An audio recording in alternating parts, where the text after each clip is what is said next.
So I just finished the If I Run series by Terri Blackstock. And warning, if you don't like spoilers, turn this off right now. I don't care what it does to the algorithm because this might be spoilery. I'm not going to give away the plot, but I'm new at this, so you've been warned. What did I just finish reading? I'm gonna be vulnerable for a moment and let you know that this is Christian Career Joy, and I want to come off as like an expert, but I've been struggling with my job satisfaction lately for some minor reasons, but it has me thinking. I've been needing an escape into fiction a lot more lately, and by a lot more lately, I mean like last June, I picked up a fiction book for the first time in years because I went down the booktuber lane, and that's where some of my review videos have come out if you go and watch my November, December recap. I have a January and February recap, but they're not all recorded yet. So yeah, that'll be coming. Anyways, so maybe it's because I've needed an escape that this story has hit me so much. Or maybe this is as good as I think it is and everybody loves it. The Goodreads ratings, if I'm found, it's 4.32. For If I Run, it's 4.1. And for If I Live, it's 4.37. So this is a pretty highly rated book, and there's like over 25,000 ratings on this book because it's been out for a while, this series. Or maybe this is just one of these stories. Like those ratings are pretty high. So maybe this is just one of those stories that hits everybody in the right place. I don't know on Goodreads if 4.1 to 4.4 is a very high rating for a book with that many ratings, with that many reviews. There's 4 reasons why I love this series. Firstly, the writing style just hits. Terri Blackstock doesn't waste words. She puts descriptions where they're needed, and she puts witty banter where it's needed. She doesn't add a lot of fluff. I feel like it's plain language. There's no run-on sentences. It wants to keep you going. Maybe this is what thrillers are like. I haven't read one in a long time, so maybe that is par for the course for the genre, but I thought it was excellent. I also love the dual point of view. So it basically goes between Casey and Dylan, who are the 2 main characters.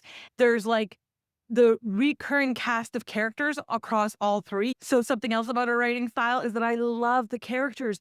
Dylan and Casey are so awesome. And obviously they're through all 3 books, but then also kind of their entourage. So like their family members, the police detective, the family of the first victim, um, and even the secondary characters, because I'll get to this next, but the secondary characters that are in each books that are separate, they're great characters too. So let's put it this way. You love the characters you're supposed to love, and you really don't love the ones you're not supposed to love. All right? Okay. Now, the other cool thing about this is a 3 series book. So if you haven't started this, make sure you get a book 2 and 3, because like me, you will need to read them back to back. I'm lucky my library had, so make sure you have all 3 before you jump in. The main mystery arcs over all 3. I rated the first one a 5-star, loved it. The fact that there was a mystery and a mystery, it kept me at the edge of my seat. Now, the second one, when I originally read it, I gave it a 4-star. Again, there's a really good mystery within it, but I felt it kind of wasn't at the same pace. But now that I've read book 3 and it comes to the full fruition, I realized that there was a lot of plot building tension that was happening in book 2. I guess that's how they get you to read all 3, right? Anyways, it was great. Now, something I want to let you know is that for book 1 and book 2, there's trigger warning. So for the whole thing, I mean, it's a murder thriller. So, they deal with PTSD in all 3 books. So that's kind of the series warning. But the sub warning is that Terri Blackstock deals with really deep things. The first one has to do with SA.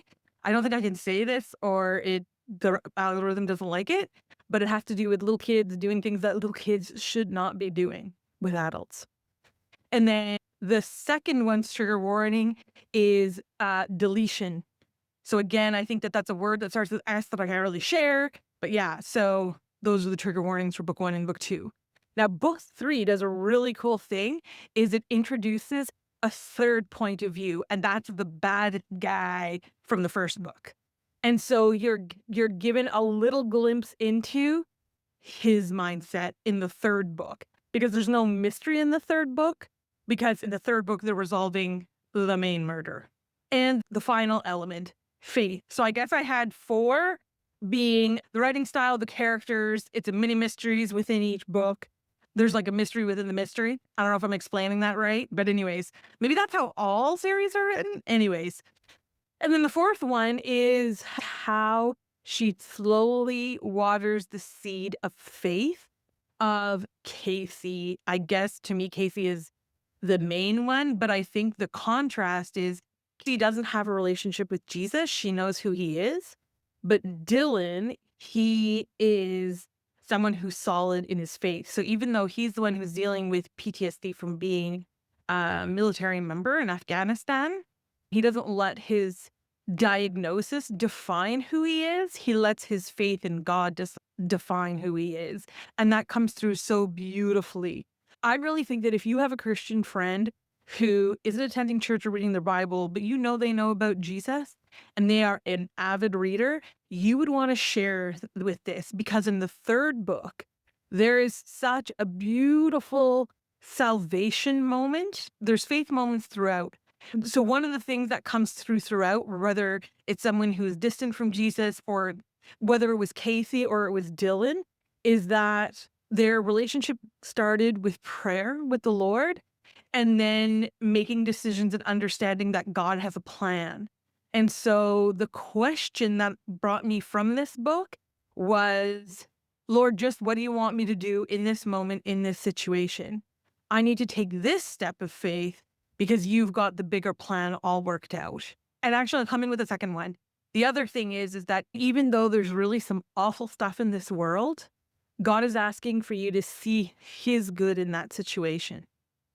And I think that's all I'm going to say about that. But yeah, I challenge you to think of somebody in your life who loves reading that you can share this series with. So in conclusion, this series is a 5-star. I'm going to retroactively go back and put book 2 as a 5-star on Goodreads because I just really think it's that good. As a series, it holds up. So tell me, did you read it? Did you rate it 5-star? Like, no shade if you gave it lower for a reason. But yeah, comment below. And if there's a series you think I should read, put that one down there. As always, be light, be salty, and be blessed. See you on the next one.